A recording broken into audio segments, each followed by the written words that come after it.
దసరా వస్తుందంటే చాలు గూడూరు పట్టణం మొత్తం పూర్తిగా తీరిక లేకుండా మరియు సందడిగా ఉంటుంది. ఈ సందడికి కారణం ఏంటో మీకు తెలుసా? అదేనండి, గూడూరు జెండా పండుగ మొదలైనట్టే. ఈ గూడూరు జెండా పండుగ ఎప్పుడు మొదలైంది, ఎలా మొదలైంది మరియు చరిత్ర ఏంటి అని తెలుసుకుందాం. దాదాపు కొన్ని సంవత్సరాల క్రితం కలరా, అంటువ్యాధులు, కరువు కాటకాలతో గూడూరు ప్రాంతం అల్లాడిపోయి ప్రజలంతా చాలా ఇబ్బందులు అయితే ఎదుర్కొన్నారు.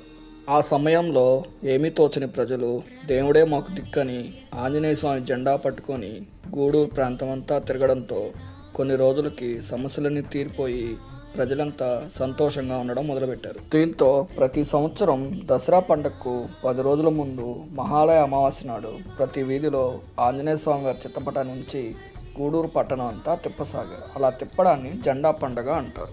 జెండా పండుగ కోసం గూడూరు పట్టణ ప్రజలు మాత్రమే కాకుండా చుట్టుపక్కల గ్రామాల ప్రజలు కూడా ఎంతో ఉత్సాహంగా